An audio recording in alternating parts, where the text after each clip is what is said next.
অদ্ভুত এক শহর যেখানকার বেশিরভাগ মানুষ কোনো না কোনো সুপারন্যাচারাল ক্ষমতার অধিকারী। তবে গল্পে টুইস্ট আসে তখনই যখন সাধারণ এক সিরিয়াল কিলার একের পর এক সুপারহিরোদের নির্মমভাবে হত্যা করতে শুরু করে। আর এটা করতে গিয়েই সে কোন কোন সমস্যার সম্মুখীন হয় সেটাই দেখব আমরা আজকের ভিডিওতে। গল্প শুরু হয় কিম নামের একটা ছেলেকে দেখিয়ে। সে স্কুলে যাওয়ার জন্য তাড়াহুড়ো করছিল, কারণ আজ তার স্কুলের প্রথম দিন। এরপর কিম যখন বাড়ি থেকে বেরোতেই যাবে তখন তার মা তার ব্যাগের ভেতরে বেশ কিছু ভারী ভারী জিনিস ঢুকিয়ে দেয়, যাতে তার ভেতরে থাকা সুপারন্যাচারাল পাওয়ারের কারণে সে বাতাসে উড়ে না যায়। এরপর কিম যখন ভারী ব্যাগটাকে কাঁধে নিয়ে একটা বাসে ওঠে তখনই সে লক্ষ্য করে জ্যাং নামের একজন মেয়ে বাস ধরার জন্য দৌড়চ্ছে। সাথে সাথেই কিম বাস ড্রাইভারের কাছে অনুরোধ করে কোনো রকমে বাসটাকে দাঁড় করায়। এরপর মেয়েটা বাসের ভাড়া দিতে গিয়ে দেখে তাড়াহুড়োর কারণে সে টাকা আনতেই ভুলে গেছে। এটা দেখে কিম নিজেই ওই মেয়েটার ভাড়া দিয়ে দেয়। তো যাই হোক, মেয়েটার ভাড়া দেওয়ার পর কিম এতটাই আনন্দে আত্মহারা হয়ে পড়ে যে ধীরে ধীরে সে বাতাসে উড়তে শুরু করে। তবে তা সত্ত্বেও কিম অনেক চেষ্টা করে নিজের পাগুলোকে মাটিতে আটকে রাখে, যাতে তার ভেতরে থাকা সুপারন্যাচারাল ক্ষমতা সম্পর্কে কেউ জানতে না পারে। এখান থেকে সিন ক্লাসরুমে আসলে দেখা যায় সমস্ত ছেলেমেয়েরা যখন নিজেদের পড়াশোনাতে ব্যস্ত ছিল তখন কিম একদৃষ্টিতে জ্যাংয়ের দিকে তাকিয়ে থাকে, কারণ সে মনে মনে জ্যাংকে পছন্দ করতে শুরু করেছিল। আর এই খুশিতেই কিমের পা আবারও ধীরে ধীরে মাটি থেকে ওপরে উঠতে শুরু করে। তাই কিম নিজেকে সামলানোর জন্য তার সামনে থাকা টেবিলটাকে ঝাপটে ধরে, যাতে সে হাওয়াতে উড়ে না যায়। এখান থেকে সিন এয়ারপোর্টে শিফট হলে সেখানে ফ্র্যাঙ্ক নামের এক ব্যক্তিকে দেখা যায়। সে এয়ারপোর্টের পার্কিংয়ে দাঁড়িয়ে থাকা একটা ট্রাক থেকে তার মিশনের জন্য কিছু সরঞ্জাম সংগ্রহ করে এবং তারপর নিজের জামাকাপড় চেঞ্জ করে ওয়ার্কারের রূপ ধারণ করে। আসলে ফ্র্যাঙ্ক একজন সিরিয়াল কিলার। সে সুপারন্যাচারাল কন্ট্রোল এজেন্সি নামের এক এজেন্সির অধীনে কাজ করে, আর তারাই তাকে শহরে বসবাসরত সুপারন্যাচারাল ক্ষমতার অধিকারী মানুষদের মারার জন্য কন্ট্রাক্ট দেয়। এদিকে স্কুল ছুটি হওয়ার পর সমস্ত বাচ্চারা যখন বাড়ি ফিরে যাচ্ছিল তখন লি নামের একজন ছেলে জ্যাংকে স্কুলের জিম দেখানোর জন্য নিয়ে যায়। অন্যদিকে ফ্র্যাঙ্ক তার প্রথম শিকার জিনচিনের অফিসে এসে পৌঁছায়। তবে জিনচিন তাকে প্রথমবার দেখা মাত্রই বুঝে যায় এই ব্যক্তি কোনো ছদ্মবেশী। তাই জিনচিন তাকে অন্য একটা রুমে নিয়ে গিয়ে জিজ্ঞাসা করে, তুমি কে এবং এখানে কেন এসেছো? তখন ফ্র্যাঙ্ক তাকে বলে, একটা কোম্পানি তোমায় মারার জন্য আমাকে কন্ট্রাক্ট দিয়েছে। এটা শোনা মাত্রই জিনচিন অনেক রেগে যায়। সে তার হাতে থাকা গল্ফ স্টিকটাকে কাগজের মতো মুড়ে ফেলে এবং সেটা দিয়েই ফ্র্যাঙ্ককে মারার চেষ্টা করে। ফ্র্যাঙ্ক কোনো রকমে সেই স্টিকের আঘাত থেকে বেঁচে গেলেও জিনচিন তাকে সজোরে দেওয়ালে ধাক্কা মেরে দেওয়ালটাকেই ভেঙে ফেলে। এরপর জিনচিন যখন তাকে প্রায় মেরেই ফেলছিল ঠিক তখনই ফ্র্যাঙ্ক তার চশমাতে সজোরে আঘাত করে, যার কারণে চশমার কাঁচটা ভেঙে সোজা তার চোখে ঢুকে যায়। আর এই সুযোগেই ফ্র্যাঙ্ক সেখানে পড়ে থাকা একটা পেন দিয়ে জিনচিনের বুকে সজোরে আঘাত করে তাকে সেখানেই মেরে ফেলে। এরপর ফ্র্যাঙ্ক জিনচিনের দেহটাকে জানালা থেকে অনেক দূরে ছুঁড়ে ফেলে। এইভাবেই সে তার প্রথম টাস্ক পূরণ করে পুনরায় ট্রাকে ফিরে আসে এবং ফোনের মাধ্যমে মেসেজ করে ওই কোম্পানিকে তার টাস্ক পূরণ হয়ে যাওয়ার কথাটা জানায়।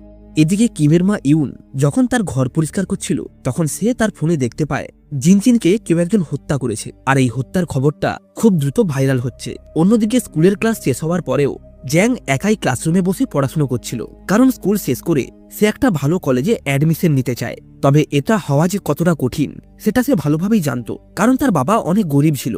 এরপর জ্যাং বাড়ি ফিরলে তার বাবা তাকে জিজ্ঞাসা করে, তোমার কি স্কুলের কিছু জিনিস কেনার জন্য টাকা লাগবে? তখন জ্যাং বলে, হ্যাঁ, স্কুল ইউনিফর্ম কেনার জন্য অল্প টাকা লাগবে। এখান থেকে সিন শিফট হলে আমরা জাং নামের এক ব্যক্তিকে দেখতে পাই। সে ছিল ন্যাশনাল সিকিউরিটি এজেন্সির ডাইরেক্টর। তার অ্যাসিস্ট্যান্ট যখন তাকে জিনচিনের হত্যার খবরটা শোনায় তখন সে অবাক হয়ে যায়। সে তার অ্যাসিস্ট্যান্টকে বলে, যত তাড়াতাড়ি সম্ভব এই খবরটা সোশ্যাল মিডিয়া থেকে মুছে ফেলো, কারণ জাং ভালোভাবেই জানত যে শহরের সমস্ত সুপারন্যাচারাল ক্ষমতার অধিকারী লোকেরা এখন ভয়ঙ্কর বিপদের মধ্যে রয়েছে।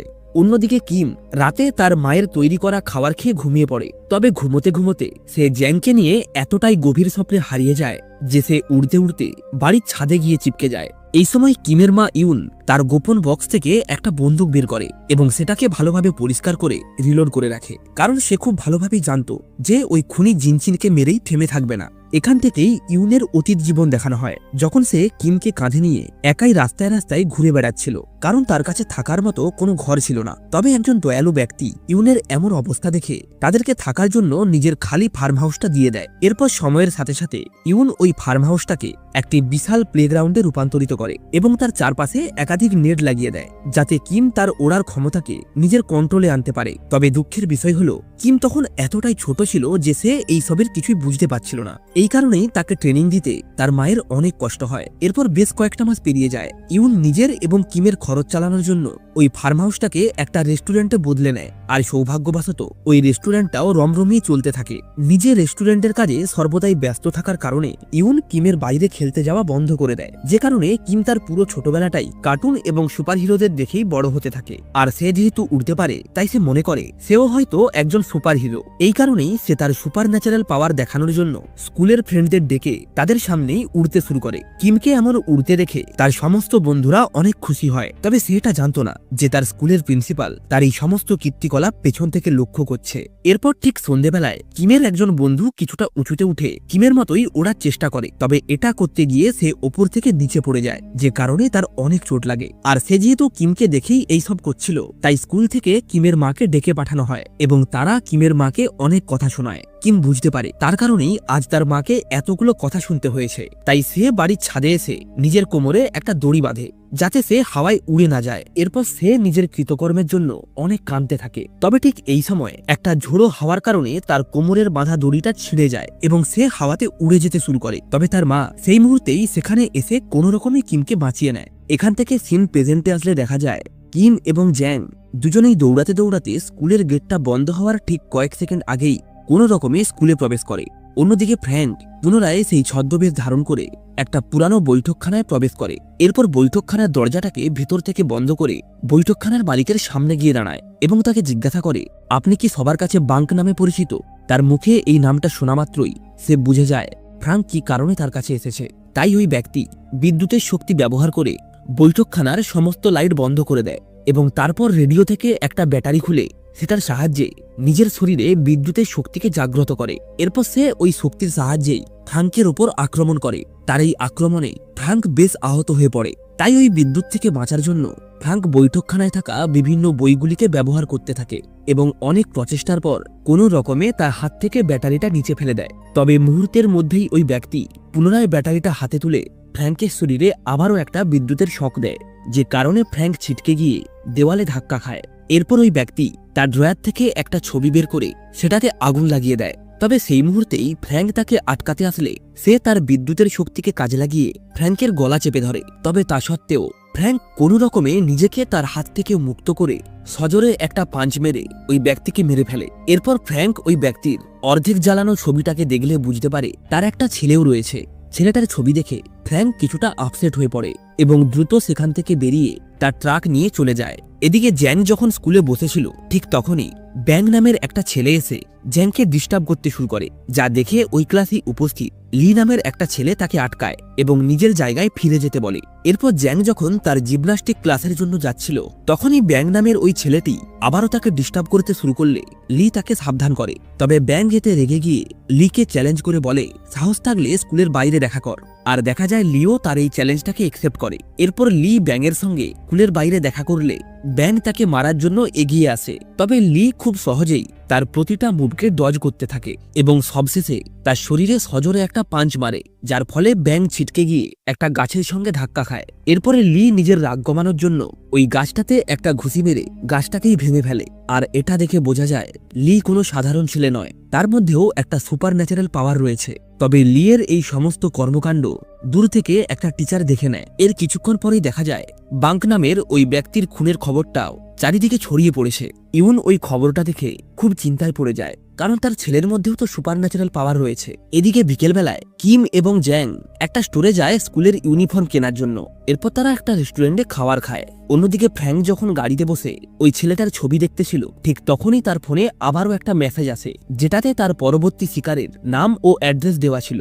এদিকে কিম এবং জ্যাং রেস্টুরেন্টের খাওয়া দাওয়া শেষ করে পুনরায় নিজেদের স্কুলে গিয়ে পৌঁছায়। আর যেহেতু আজ তারা স্কুলে পৌঁছাতে দেরি করেছিল তাই শাস্তিস্বরূপ তাদেরকে স্কুলের বাথরুমটা পরিষ্কার করতে বলা হয়। এরপর কিম এবং জ্যাং যখন বাথরুমটা পরিষ্কার করছিল তখন জ্যাং এর নজর পড়ে কিমের হাতে থাকা ক্ষতটার উপরে। এটা দেখে জ্যাং কিমের হাতে মলম লাগাতে গেলে কিম এতটাই বেশি লজ্জা পায় যে সে ধীরে ধীরে আবারও বাতাসে উড়তে শুরু করে। এরপর জ্যাং ওয়াশরুম থেকে বাইরে বেরোলেই কিম আর কোনো মতেই নিজেকে কন্ট্রোল করতে না পেরে বাতাসে উড়তে শুরু করে। পরের দিন স্কুল ছুটির পর কিম অনেক দেরি করে বাড়ি ফেরায় তার মা তাকে অনেক বকাঝোকা করে। এদিকে ফ্র্যাঙ্ক নামের সেই সিরিয়াল কিলার তার পরবর্তী শিকারের জন্য স্কুলের গেটের সামনে এসে দাঁড়ায়। তবে সেখানে থাকা এক সিকিউরিটি গার্ড তাকে চলে যেতে বলে, তাই ফ্র্যাঙ্ক আর কোনো কিছু না বলেই তৎক্ষণাৎ সেখান থেকে চলে যায়। তবে ফ্র্যাঙ্কের আচার আচরণ ওই সিকিউরিটি গার্ডের কিছুটা সন্দেহজনক মনে হয়, তাই সে কাউকে একটা ফোন করে এই ব্যাপারটা জানায়। এভাবেই বেশ কিছুদিন পেরিয়ে যায়। দেখা যায় জ্যাং তার স্কুলের টিচারের সঙ্গে জিমন্যাস্টিক প্র্যাকটিস করছিল, আর লি নামের ওই ছেলেটি লুকিয়ে লুকিয়ে তাকে দেখতে থাকে, কারণ সেও জ্যাংকে পছন্দ করত।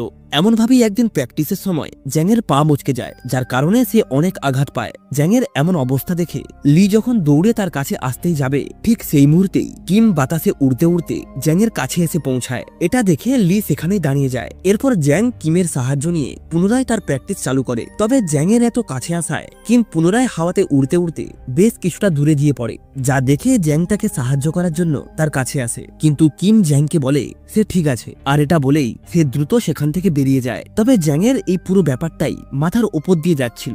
এরপর একদিন সন্ধ্যেবেলায় জ্যাং এবং কিম যখন দোকানে খাবার খাচ্ছিল, তখন হঠাৎ করেই জ্যাংয়ের মনে পড়ে সে তার স্পোর্টস শুটা স্কুলের জিম সেন্টারেই ফেলে এসেছে। তখন কিম তাকে বলে, তুমি খাবারটা খাও, আমি এনে দিচ্ছি। এটা বলেই সে স্কুলের উদ্দেশ্যে বেরিয়ে পড়ে। তবে দেখা যায় জ্যাং তাকে লুকিয়ে লুকিয়ে ফলো করতে থাকে।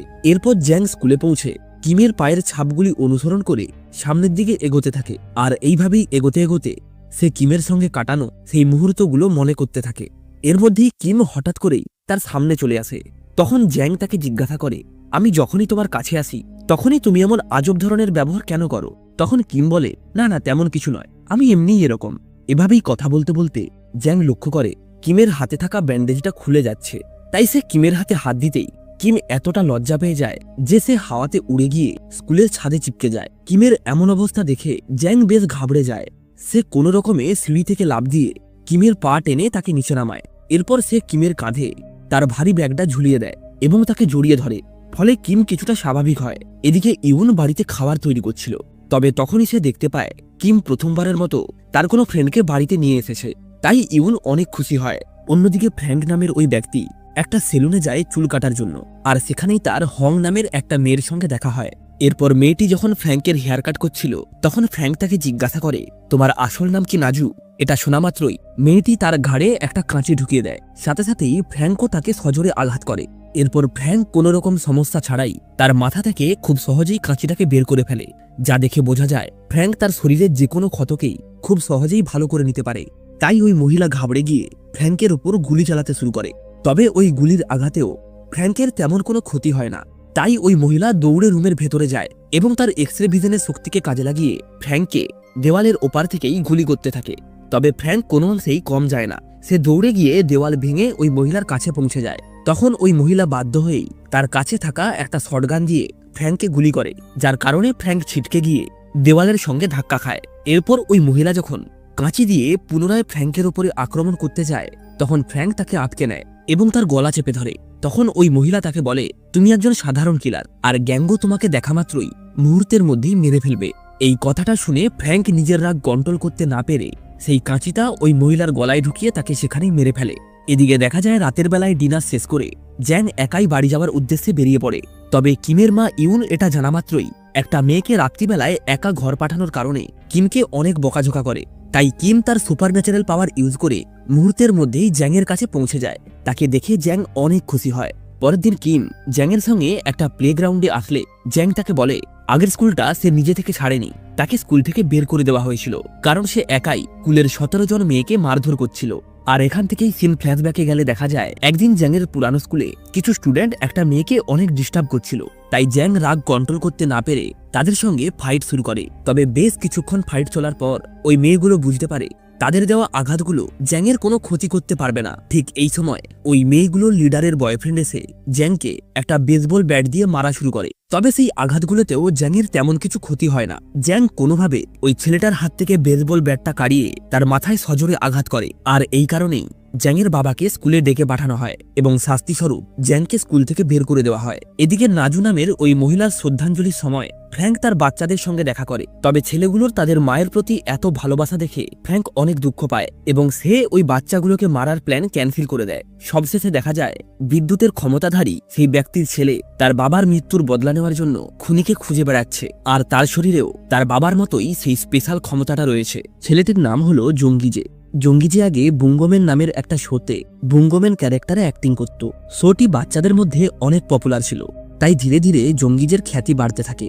এরপর একদিন শোতে এন্ট্রি হওয়ার সময় সে যখন তার হাতে গ্লাভসটা পরে, তখন ভুলবশত গ্লাভসটা ছিঁড়ে গিয়ে তার হাতের আঙুলগুলো বাইরে বেরিয়ে আসে।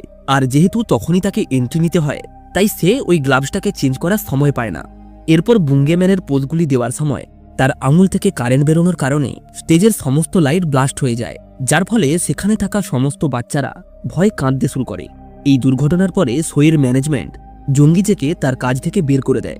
এরপর জঙ্গিজে বাড়িতে ফিরে দেখে তার মা মেঝেতে অচেতন অবস্থায় পড়ে আছে। আসলে তার মায়ের একটা বিরল রোগ ছিল, যার কারণে তার মা মারা গেছে।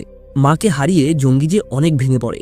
এরপর সে অনেক জায়গাতেই কাজের জন্য অ্যাপ্লাই করে, তবে ইতিমধ্যেই তার ব্যাপারে যেহেতু সবকিছু সবাই জেনে গিয়েছিল, তাই কেউ তাকে কাজে নিতে রাজি হয় না। এরপর একদিন সে যখন বারে বসে মদ্যপান করছিল, তখন সে দেখে একটা বাসের ব্যাটারি ডেড হয়ে যাওয়ার কারণে বাসটা দাঁড়িয়ে আছে, আর বাসের ড্রাইভার কি করবে কিছু বুঝে উঠতে পারছিল না। তখন জঙ্গিজে তার ইলেকট্রিক পাওয়ার কাজে লাগিয়ে ওই বাসের ব্যাটারিটাকে চার্জ করে দেয়, যার ফলে বাসটি পুনরায় স্টার্ট হয়। জঙ্গিজের কাজে খুশি হয়ে ওই বাস কোম্পানির মালিক তাকে কাজ দেয়।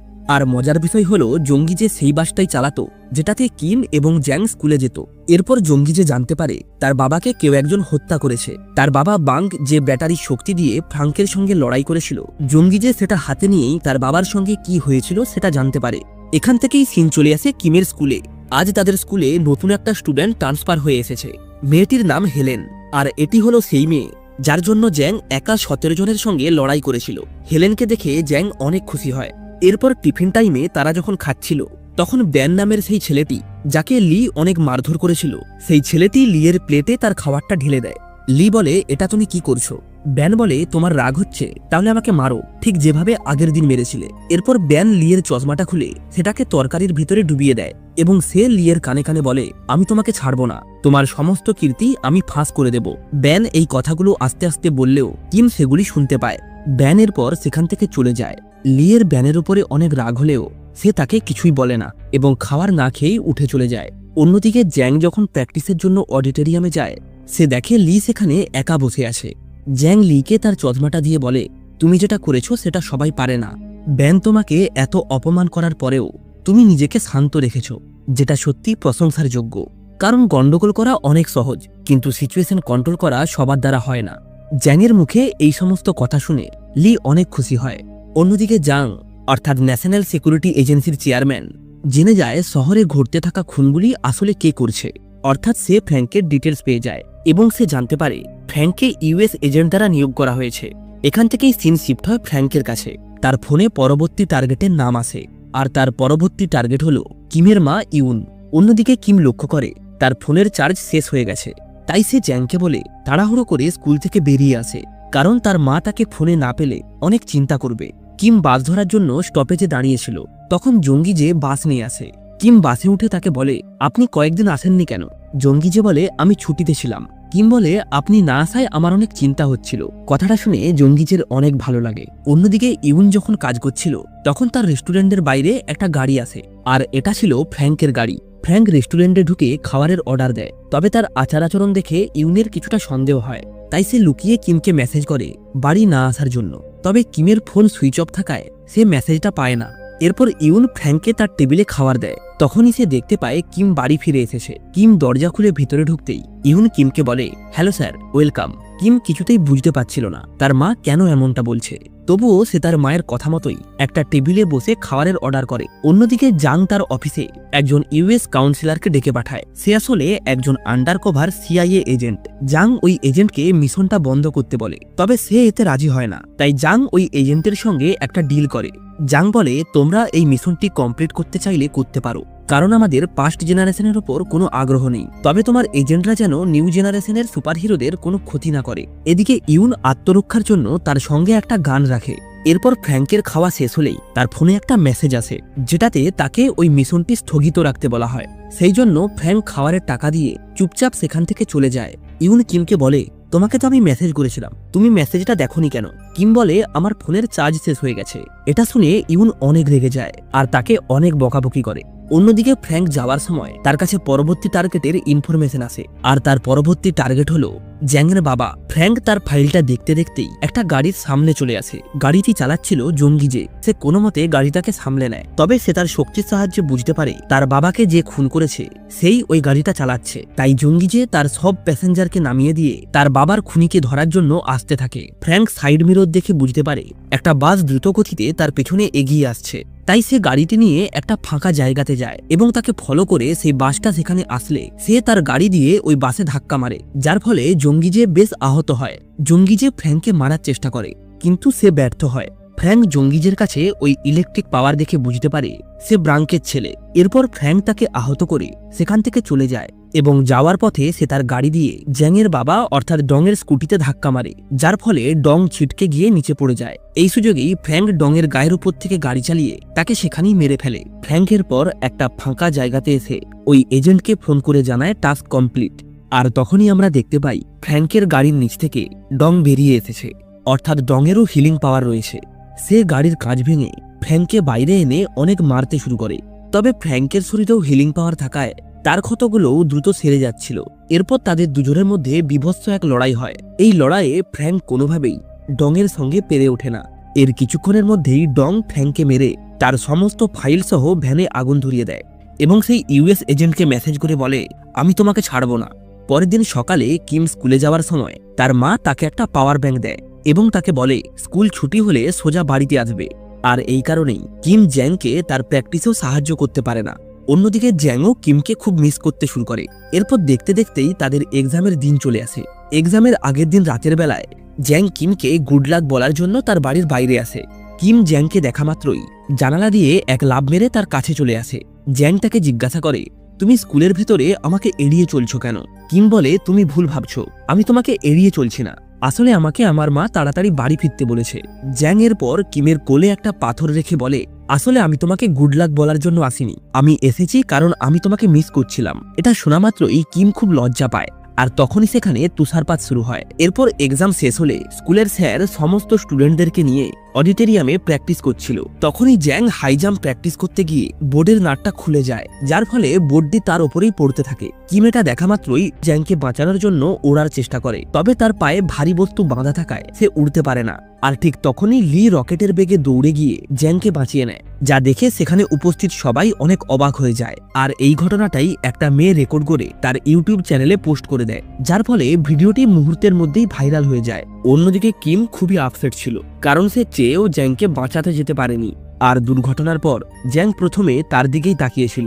জ্যাং হয়তো ভেবেছিল কিমই তাকে বাঁচাবে, তাই কিম তার পায়ের ভারী বস্তুগুলো খুলে ওড়ার চেষ্টা করে এবং অনেকক্ষণ চেষ্টা করার পর অবশেষে সে ঠিকমতো উড়তে শিখে যায়। তখনই সে তার মাকে নিচে দেখতে পায়। কিম নিচে নেমে আসলে ইউন বলে, তুমি এসব কি করছো? কিম বলে, আমি আর এভাবে থাকতে পারছি না, সবসময় নিজেকে ফ্রাস্ট্রেটেড এবং ইনসিকিউর মনে হয়, অন্যরা আমাকে দেখে কি ভাববে সবসময় সেই ভয় থাকি। সে বলে, আমি যদি উড়তে পারতাম তাহলে তোমার উপরে বিপদ আসলে তোমাকে বাঁচাতেও পারবো, কিন্তু তুমি আমাকে কখনোই উড়তে দাওনি। যে ছেলেকে শত্রুদের হাত থেকে বাঁচানোর জন্য এত বছর ধরে ইউন তাকে তার জীবন দিয়ে আগলে রেখেছে, সেই ছেলের মুখেই এমন কথা শুনে সে অনেক কষ্ট পায়। তাই সে চেঁচিয়ে বলে, তুমি তোমার বাবার মতো হতে চাও? এখান থেকে সিন ফ্ল্যাশব্যাকে যায়। আমরা দেখি একটা প্লেন উড়ছে আর হঠাৎ করেই এক ব্যক্তি এসে প্লেনে চিপকে যায়। সে পাইলটকে বলতে থাকে প্লেনটিকে স্লো করতে, কারণ প্লেনের ভেতরে বোম আছে। তবে পাইলট তার কোনো কথাই বুঝতে পারছিল না, আর এর কিছুক্ষণের মধ্যেই প্লেনটা ব্লাস্ট করে টুকরো টুকরো হয়ে যায়। আসলে এই ব্যক্তির নাম হলো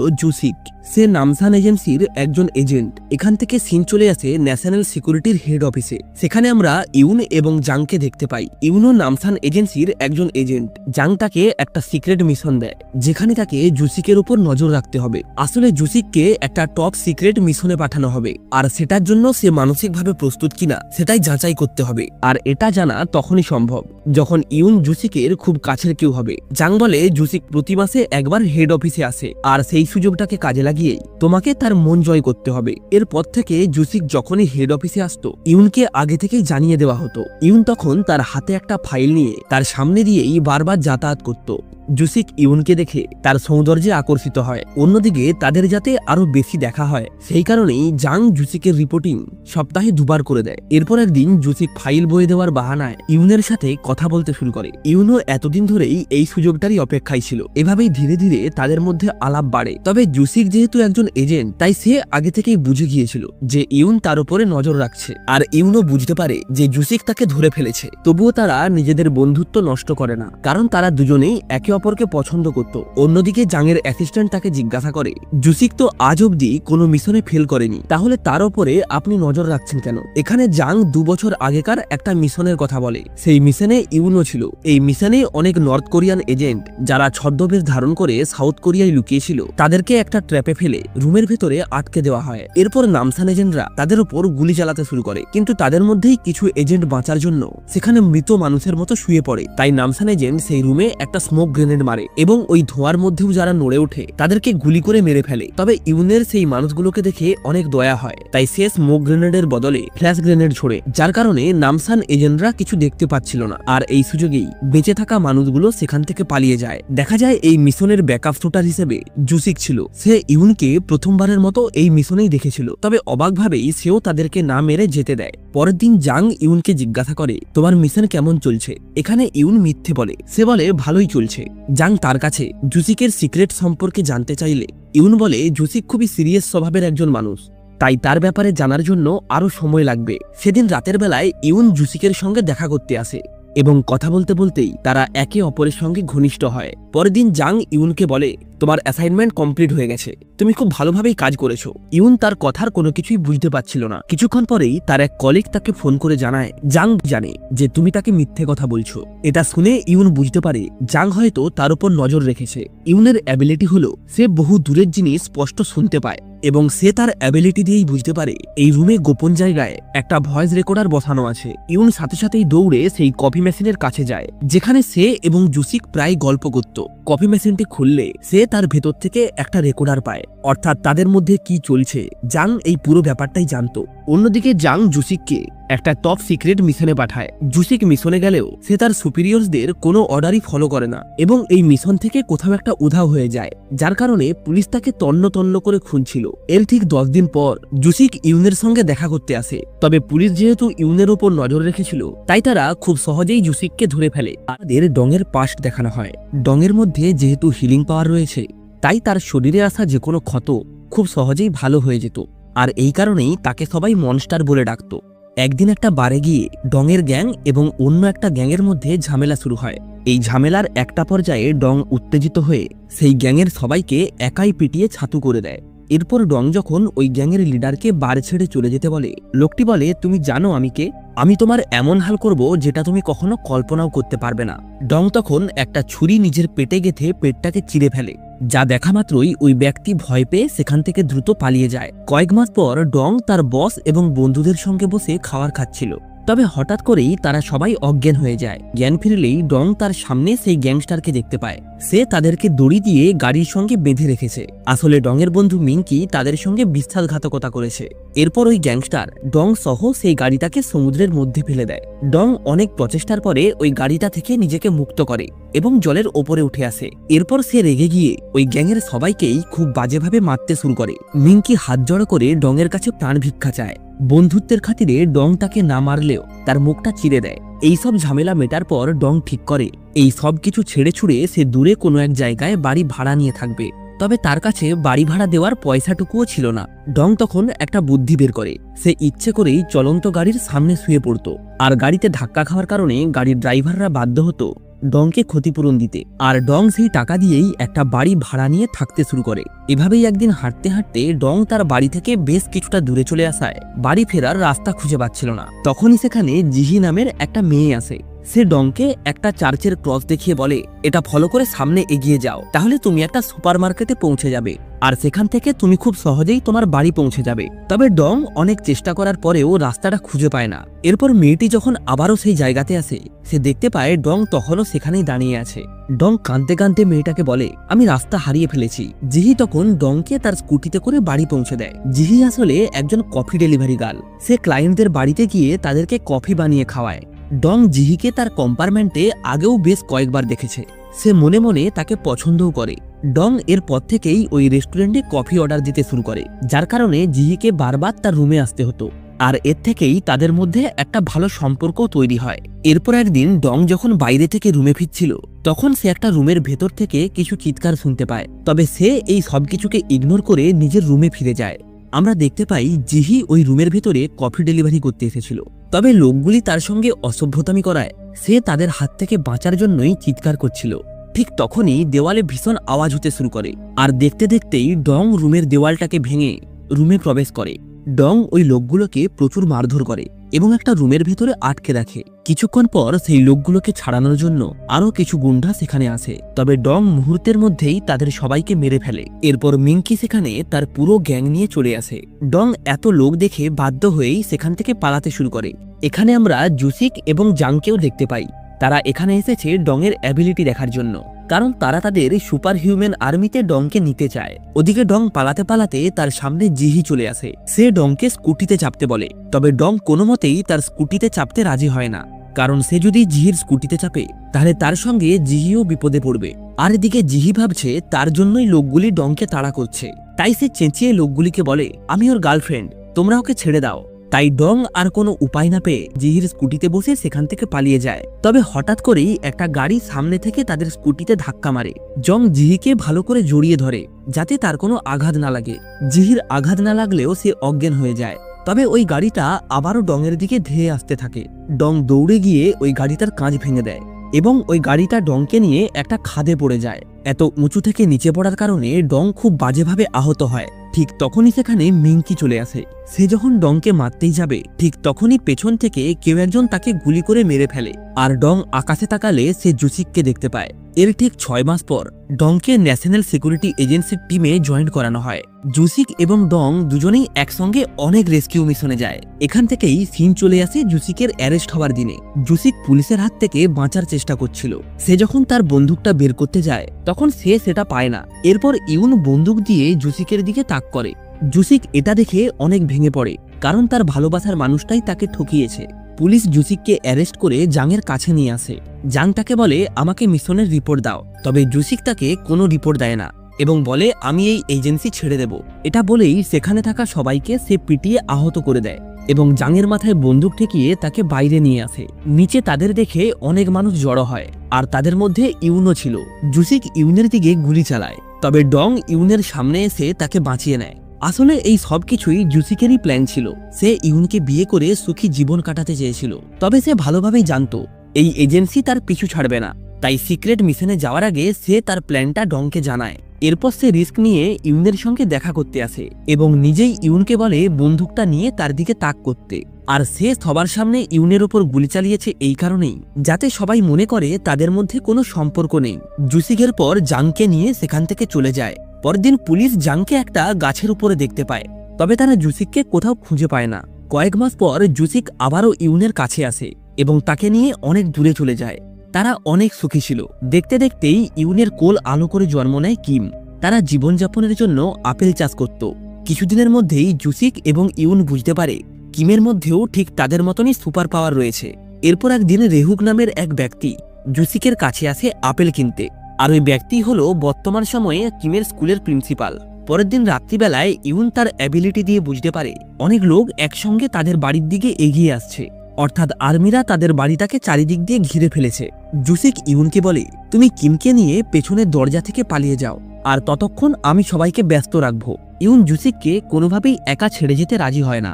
জুসিক বলে, আমরা সবাই কোনোভাবেই এখান থেকে একসঙ্গে বেরোতে পারবো না। তোমরা যাও, আমি ঠিক চলে আসব। কিমের কথা ভেবে ইউন জুসিকের কথা মানতে রাজি হয়। এরপর জুসিক আর্মিদের সঙ্গে যুদ্ধ শুরু করে এবং তাদেরকে বাড়ি থেকে অনেক দূরে নিয়ে যায়। এই সুযোগেই ইউন কিমকে নিয়ে কোনো রকমেই সেখান থেকে পালিয়ে যায়। ইউন চলে যাওয়ার কিছুক্ষণ পরেই জুসিক আর্মিদের কাছে স্যারেন্ডার করে। অন্যদিকে ইউন তার ছেলেকে নিয়ে সবার চোখের আড়ালে একটা নির্জন জায়গায় থাকতে শুরু করে, যাতে তার ছেলের মধ্যেও যে সুপার পাওয়ার রয়েছে সেটা কেউ জানতে না পারে। অন্যদিকে ডং জিহিকে বিয়ে করে নেয় এবং বাকি 5টা সাধারণ মানুষের মতো একটা কোম্পানিতে জব করতে শুরু করে। আর দিনের বাকি সময়টা সে তার স্ত্রীর সঙ্গেই কাটাতো। তবে একদিন হঠাৎ করেই জাং ডং এর অফিসে আসে। সে বলে, এই অফিসে বসে কাজ তোমাকে স্যুট করে না, তুমি যদি চাও তাহলে আমার এজেন্সিতে আবারও জয়েন করতে পারো, তোমার জন্য এজেন্সির দরজা সবসময় খোলা রয়েছে। ডং অনেক ভাবার পরে অবশেষে সে এজেন্সিতে জয়েন করার সিদ্ধান্ত নেয়। এরপর থেকেই ডংকে আর্মিদের সঙ্গে বিভিন্ন মিশনে পাঠানো হতো, যার কারণে ডং মাসের পর মাস বাড়ির বাইরে থাকতো।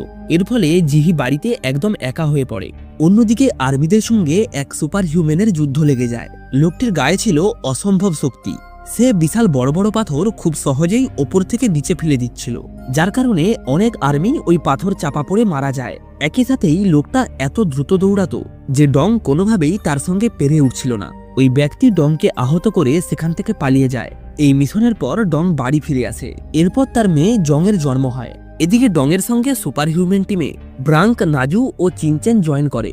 তবে এর মধ্যেই একটা দুর্ঘটনা ঘটে। ডং এর স্ত্রী জিহি এবং মেয়ে জং এর অ্যাক্সিডেন্ট হয়। এই অ্যাক্সিডেন্টে জং বেঁচে গেলেও তার মা মারা যায়।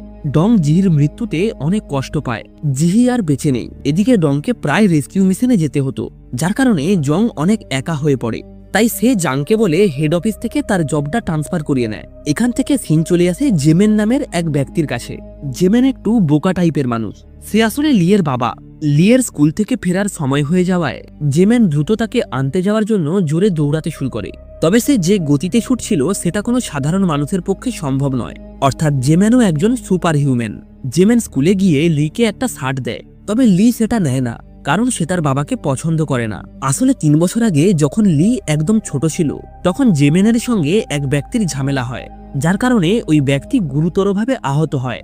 ফলে পুলিশ জেমেনকে জেলে ধরে নিয়ে যায়। ছোটবেলা থেকেই লি যেহেতু তার বাবার ভালোবাসা পায়নি, তাই তার বাবা কেমন মানুষ সেটা সে জানতেই পারেনি। এই কারণেই তাদের মধ্যে বন্ডিংটাও ঠিকঠাক হয়ে ওঠেনি। তবে সময়ের সাথে সাথেই তাদের সম্পর্কটা আগের থেকে অনেক ভালো হয়েছে। এরপর একদিন ওই এলাকার সমস্ত দোকানদাররা তাদেরকে সিকিউরিটি দেওয়ার আবেদন জানিয়ে সরকারের বিরুদ্ধে আন্দোলন করে। এই আন্দোলনে লিয়ের মাও উপস্থিত ছিল। তবে সে জেমেনকে এই আন্দোলনে আসতে বারণ করে, কারণ জেমেন যেহেতু একটু বোকা প্রকৃতির মানুষ, তাই সে যে কোনো মুহূর্তে বিপদে পড়তে পারে। আন্দোলন চরম পর্যায়ে পৌঁছালে পুলিশ বাধ্য হয়েই তাদের উপর লাঠিচার্জ করতে শুরু করে এবং একই সাথেই অনেককে গ্রেপ্তারও করে। অন্যদিকে রাত যত বাড়তে থাকে ততই জেমেনের চিন্তাও বাড়তে থাকে। তাই সে বাধ্য হয়েই লিকে বাড়িতে রেখে তার স্ত্রীকে খোঁজার জন্য ওই স্পটে চলে আসে।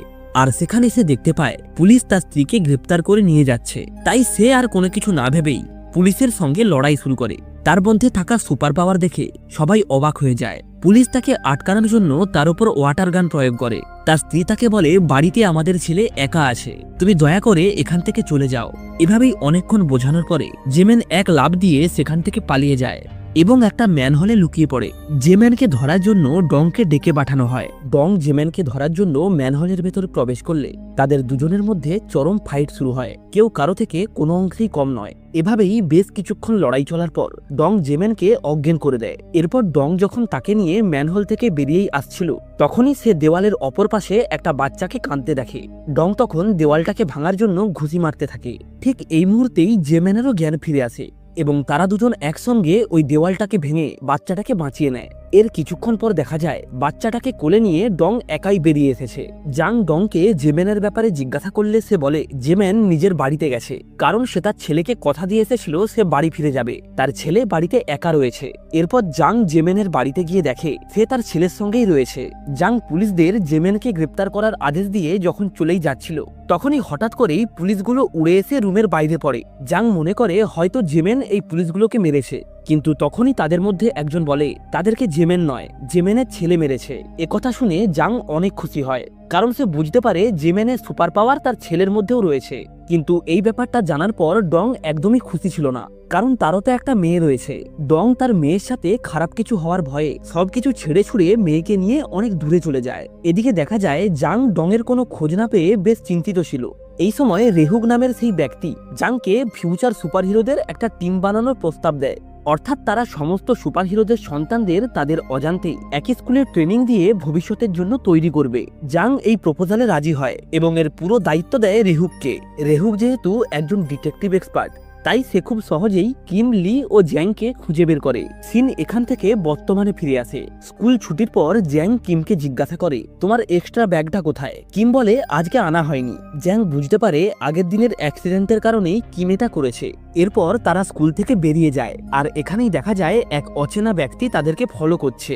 অন্যদিকে ইউন ও ডং দুজনেই লিয়ের ভিডিও দেখে বেশ চিন্তিত ছিল, কারণ আরও একটা সুপার অ্যাবিলিটি স্টুডেন্ট ওই স্কুলে এবং একই ক্লাসে। এই ব্যাপারটা তাদের কাছে কিছুটা রহস্যজনক মনে হয়। ইউন কিমের স্কুলে যায় স্কুলের টিচার চোয়ের সঙ্গে দেখা করার জন্য, এবং সে কিমকে ফোন করে বলে, আমার বাড়ি ফিরতে দেরি হবে, তুমি তাড়াতাড়ি বাড়ি ফিরে যাও। দেখা যায় কিছুক্ষণের মধ্যেই ডং ওই স্কুলে আছে।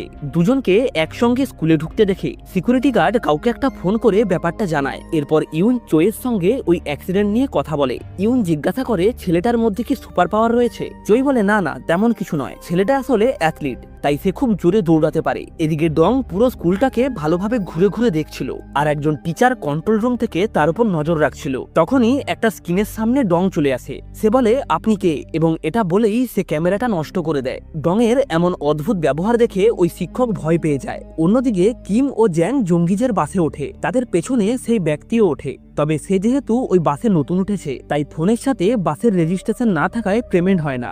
জঙ্গি যে রেজিস্ট্রেশনের জন্য লোকটাকে তার ফোন চায়, সে লোকটার ফোনটা হাতে নেওয়া মাত্রই অদ্ভুত কিছু অনুভব করে। এরপর বাস চালাতে চালাতে জঙ্গি যে লুকিং গ্লাসে লোকটার উপর নজর রাখছিল।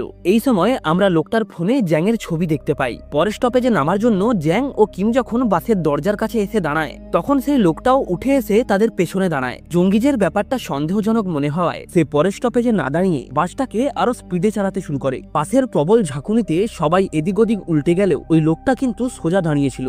এরপর দেখা যায় সে ধীরে ধীরে হাওয়ায় ভাসতে শুরু করে, অর্থাৎ তার মধ্যেও সুপার পাওয়ার রয়েছে।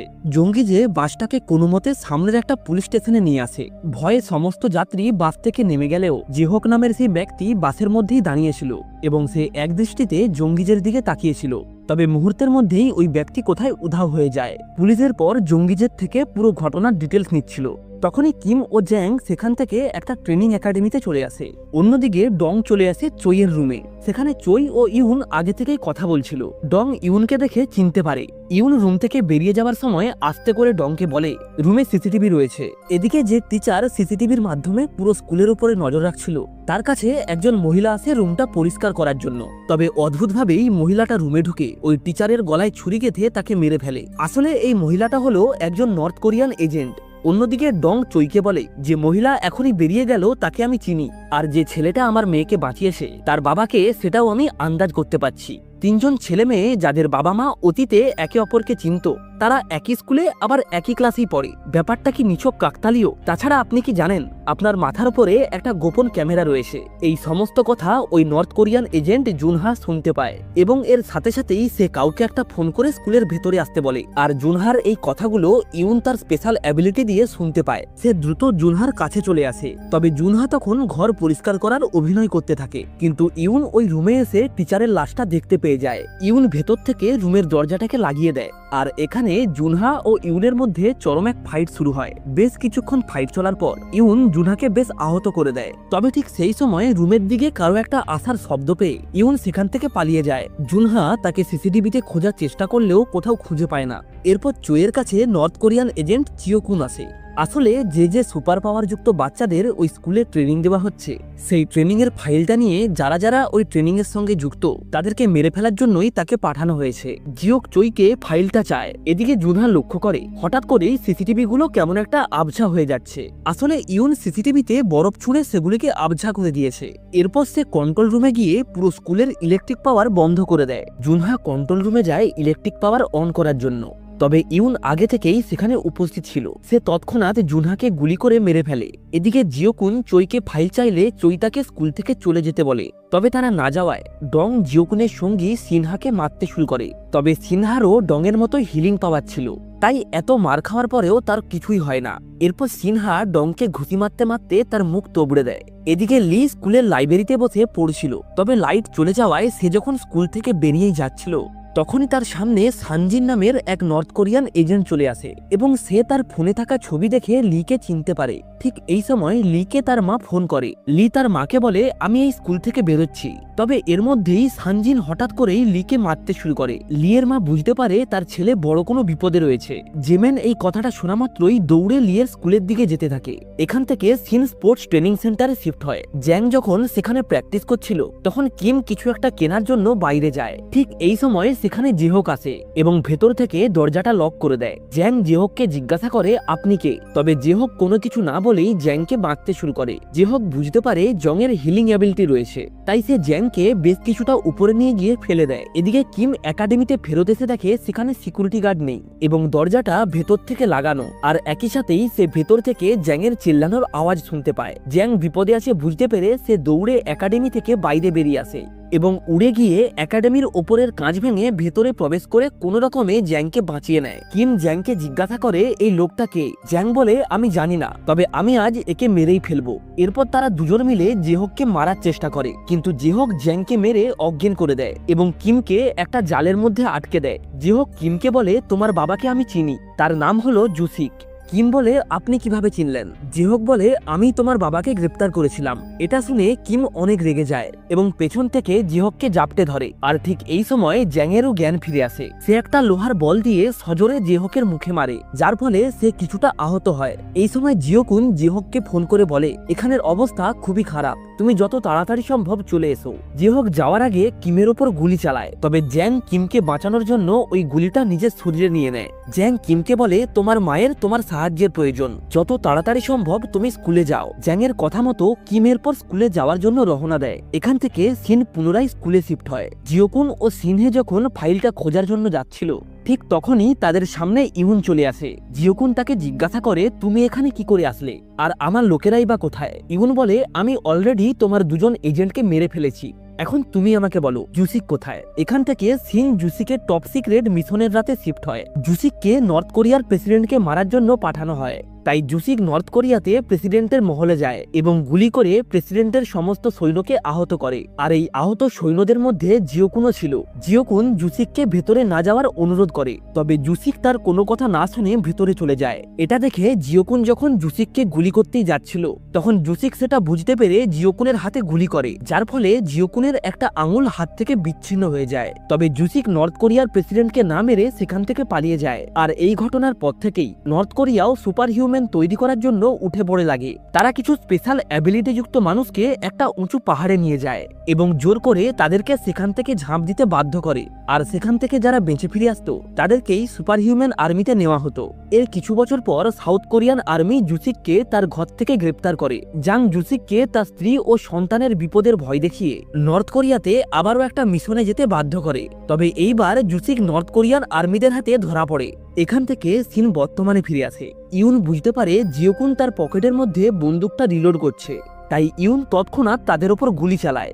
এতে সিনহার পায়ে একটা গুলি লাগে এবং একই সাথেই ইউনের পায়েও একটা গুলি লাগে, তাই ইউন সেখান থেকে পালিয়ে দ্রুত লুকিয়ে পড়ে। অন্যদিকে সাংজিন লিকে অনেক মারে। লি চেষ্টা করেও কোনোভাবেই তার সঙ্গে পেরে উঠছিল না। এভাবেই মার খেতে খেতে এক পর্যায়ে সে বেশ গুরুতরভাবে আহত হয়, তবে তা সত্ত্বেও সে হার মানে না। লিকে বাঁচানোর জন্য তার টিচার চই সেখানে এসে উপস্থিত হয়, তবে সাংজিন তাকেও অনেক মারে।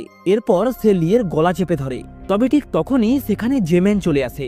লিয়ের এমন অবস্থা দেখে তার গায়ের রক্ত গরম হয়ে যায়। সে রাগে সাংজিনকে মারতে মারতে আধমরা করে স্কুল থেকে বাইরে ছুঁড়ে দেয়। অন্যদিকে সিনহার সামনে ডং চলে আসে, আর তাদের দুজনের মধ্যে এক তুমুল ফাইট শুরু হয়। কেউ কারো থেকেই কোনো অংশে কম যায় না, কারণ তাদের দুজনেরই হিলিং পাওয়ার রয়েছে। বেশ কিছুক্ষণ এরকমই চলার পর ডং সিনহাকে মারতে মারতে অজ্ঞান করে দেয়। এরপর ডং ও জেমেন দুজনেই পাশের বিল্ডিং এ এক ব্যক্তিকে দেখতে পায়। সিনুন নামের ওই ব্যক্তি ডংদেরকে দেখে জোরে একটা হাততালি মারে, যার ফলে সমস্ত জানালা দরজা ভেঙে ডংরা দূরে ছিটকে গিয়ে পড়ে। ডং দৌড়ে লোকটার দিকে যেতে শুরু করে। এই সময় সিনুন আবারও একটা জোরে হাততালি মারে, যার ফলে ওই ফ্লোরের ছাদ ভেঙে যায়। লি, জেমেন এবং চই ওই ছাদের নিচে চাপা পড়ে যায়। তবে লিয়ের অবস্থা খুবই খারাপ ছিল। জেমেন নিজের সর্বস্ব দিয়ে লিয়ের গায়ে পাথর পড়া থেকে আটকাচ্ছিল। এরপর লি কোনোভাবে পাশের একটা দেওয়াল ভেঙে সেখান থেকে বেরিয়ে আসে।